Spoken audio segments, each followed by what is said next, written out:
Today I will show you a horror, dark comedy film from 2017, titled Happy Death Day. Spoilers ahead. Watch out and take care. The campus clock chimes 9. Tree wakes up in a dorm room that's not hers. Carter turns around and greets her, then her phone rings to the sound of a birthday song. She asks where her clothes are and immediately stands up to get dressed. Tree asks for Tylenol and Crater scrambles to find it. When she's done dressing, he gives her the bottle of pills, still trying to be nice to her, but she tells him not to say a word about their encounter. As she's about to leave, Carter's friend walks in asking him if he slept with her. Tree is disgusted with both of them. She walks outside and a goth is checking her out, then a girl asks her to sign a petition to stop global warming. The sprinkles come on chasing off a kissing couple, a car alarm blares, a frat guy is torturing a few rushes and one collapses as she passes by them. Suddenly, she's stopped by Tim, her supposed stalker, a guy she had one date with and doesn't like. She makes fun of him, then leaves. She walks up to her sorority house and a girl greets her. Tree sneaks inside, but is immediately caught by Danielle, who reminds her about the house meeting at lunch. She walks inside her bedroom and is greeted by her roommate Lori, as she drops on her bed. As Lori recounts the previous night partying, Tree suddenly sees the time, realizing she's late for class. She jumps out of bed, rushing to get dressed and find her books. She turns around and Lori gives her a birthday cupcake, telling her that she can't hide her birthday from her. Tree blows out the candle and drops the cupcake in the trash as she walks out. Lori is angry. Tree walks into a class, held by a professor she has something going on with. That day, she has lunch with her sorority sisters. As one of them, Becky, sits down with a high-carb lunch, deemed bad by Danielle. They make her leave because of it, but when she stands up, Carter walks into her, spilling a chocolate shake all over Tree. She doesn't want her sorority sisters to know she knows him and pulls him to the side. He gives her back the bracelet that she forgot at his room. Later, she goes into a hospital and declines a call with her dad, then walks into Lori. She knows why Tree is there and tells her that what she's doing can have serious consequences. Tree walks into an office and the professor walks inside. She instantly starts kissing him, but suddenly his wife knocks on the door. That night, she's in her room and Danielle comes in, wearing her top. They talk about the party they're going to later, when there's a power shortage. Tree is listening to her dad's message as she walks by some jocks, going toward the party. She walks into a creepy underpass, where a music box is playing Happy Birthday. Tree thinks someone is joking with her, but there's a noise behind her. There's someone in a college mascot mask, staring at her without saying anything. He disappears. She passes through the underpass, when he suddenly jumps out with a knife and starts chasing her. Tree stumbles and falls. He grabs her and kills her. Tree wakes up in the same dorm room. Things start playing out the same way as before. She dresses, as Carter talks to her and she asks for Tylenol, even telling him where he keeps it. He says it's like she's been there before. Carter's friend walks in and Tree is confused. She leaves and when she exits the building, she passes by the same goth, the petition girl, the sprinklers, the car alarm and the frat guys. She looks confused as she runs into Tim again, but this time she asks him what day it is. It's Monday the 18th. Tree is greeted by the same girl in front of her sorority and runs into Danielle, who reminds her of the sorority lunch. Lori greets her in the same way as before when she enters the room. Tree feels weird, but sees she's late for class and hurries.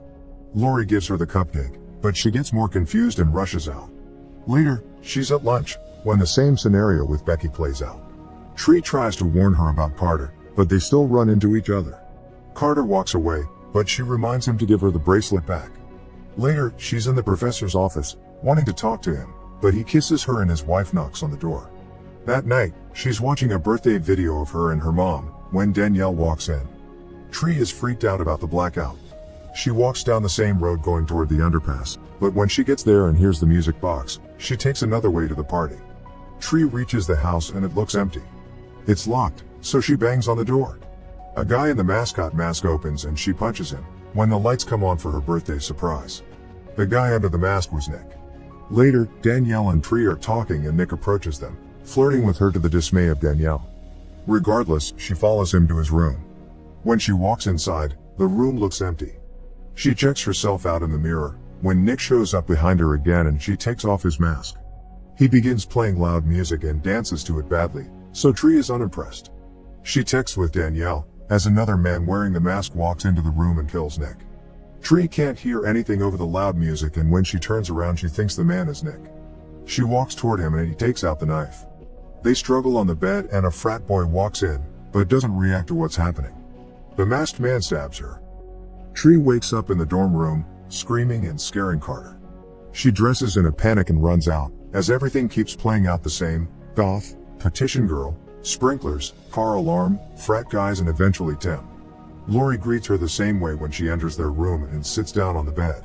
Tree tells Lori that she feels like she's losing her mind and tries to explain to her that she's lived through the same day twice as proof. She mentions the cupcake and the surprise party. Lori doesn't believe her story. Tree tells her that somebody will kill her that night and starts panicking, scaring Lori too. But she tells her to get some rest, considering the day is stressful for her because of her mom. Later, Tree is seen reinforcing her windows and pushing a drawer in front of her door. She sees a picture of her and her mom, when suddenly Danielle knocks on her door and there's a power shortage. Tree sits on her bed and goes to eat the cupcake, when she starts looking for the remote. She finds a birthday card and the TV suddenly goes off, then on again showing the news briefly, then off again. She hears a noise in the closet and grabs a hammer, but when she opens it, no one's there. She goes to check the bathroom, but before she can check behind the shower curtain, the TV comes on again. The masked man appears behind her and after a brief struggle, kills her again. Tree wakes up screaming in the dorm room, scaring Carter. She freaks out and runs off. Everything is the same again: goth, petition girl, sprinklers, car alarm, frat guys. She starts spiraling into panic, when suddenly Carter stops her to give her stuff back. She hugs him and asks him to help her. Next, they're sitting in the college cantina and Carter is trying to wrap his head around what's been happening to her. Her phone rings and he realizes it's her birthday. He tells her that whoever's killing her knows it's her birthday and starts making a list with whomever would have motive for that. He also tells her that they didn't sleep together the previous night. They continue talking about her murderer and he tells her that she has an unlimited amount of time to figure out who's killing her. That night, Tree makes a suspect list and the first one on it is Tim. She peeps through his window and realizes that he's actually gay. Tree turns around and the masked man stabs her. Tree wakes up in Carter's dorm room and throws her phone in the trash. Next, she's seen coloring and cutting her hair and later she adds another name to the list: the professor's wife. She stalks her from the bushes, but when she turns around, the masked man tackles her and kills her. She wakes up. The next name on her list is Danielle. They're seen talking, then fighting, when a bus hits them. She wakes up angry, crosses Danielle off the list, and the next one is the professor. Tree walks out of the dorm room naked, all the people she saw before her ogling her. Later, she's waiting for her killer with a baseball bat, but knocks Becky out by mistake. When she goes to help her, the masked man shows up and hits her with a bat. She wakes up in Carter's dorm telling him his plan sucked. She's getting weird pains in her abdomen, and as Carter's friend opens the door she faints in his arms. Later, she's at a hospital and Carter walks inside her room. He tells her it's Monday the 18th and the power shortage happens. Suddenly, the professor is standing next to Carter. He tells him to leave. The professor, who's also her doctor, shows her an x-ray of her lungs. She has so many lesions on them that she should be dead. Tree wants to leave, but he tells her that she's safe there.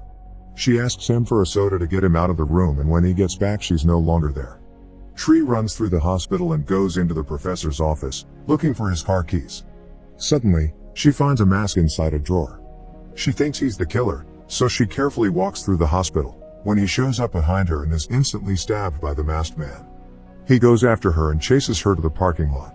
Tree keeps hiding from him there, but when she opens the professor's car he hears her and catches up to her. She escapes him for the first time and rejoices, when a cop car signals her to stop.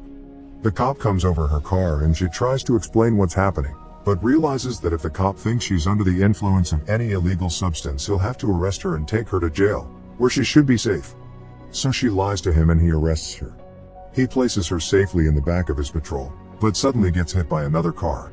The masked man walks out of the other car and comes over to the patrol. Tree taunts him for a moment, but he walks off and gets back in the car. He opens a window and drops a birthday candle, lighting the gasoline trail to the cop car. Tree wakes up in the dorm again, takes Tylenol by herself, opens the door for Carter's friend and sends him away. She's getting dressed and Carter asks her why she was screaming in her sleep. He follows her out, wanting to know her story. She tells him that she's relieving the same day and tells him about the sprinklers, the car alarm and the frat guy fainting. Later, they're seen in a diner eating. She burps and farts, saying he won't remember it.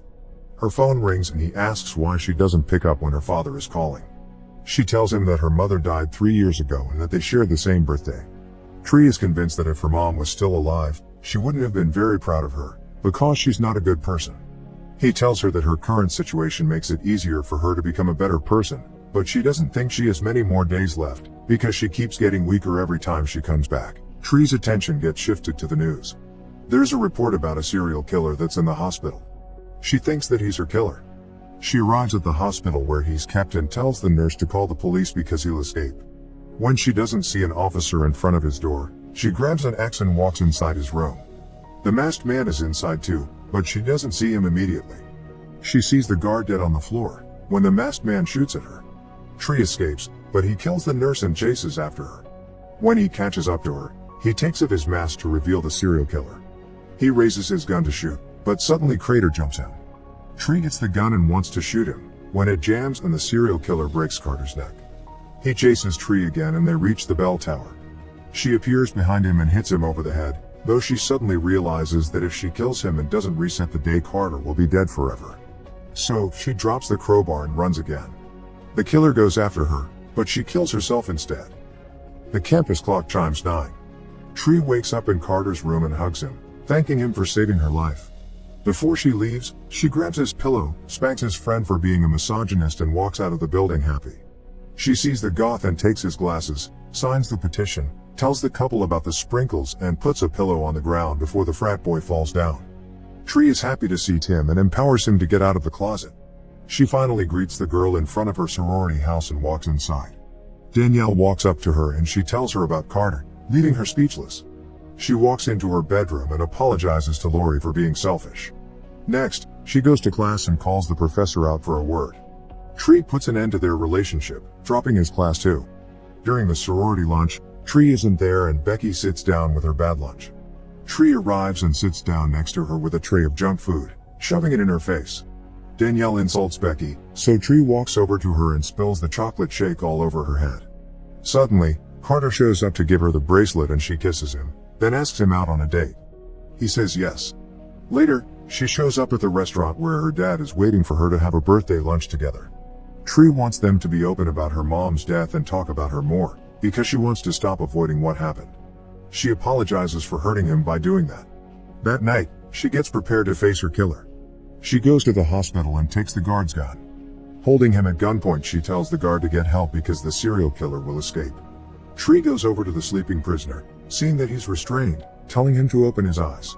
She wants to shoot, but the safety on the gun is on. He hits her with his pillow, grabs her and takes her knife. They fight, but he's stronger. He gets the knife to kill her, but the alarm on her watch rings. The power goes out and she's behind him with the gun. Tree shoots her killer dead. That night, she lights the birthday candle on her cupcake, while her and Carter talk about what happened. Before she blows out the candle, she wishes for tomorrow. The campus clock chimes 9. Tree wakes up in Carter's room. It's the same day again. She freaks out and runs away. She bursts into her bedroom and starts packing. Lori stands up and goes to give her the cupcake, when Tree has an epiphany. She realizes that she woke up the same day because she died in her sleep. Tree thinks Lori killed her by poisoning the cupcake.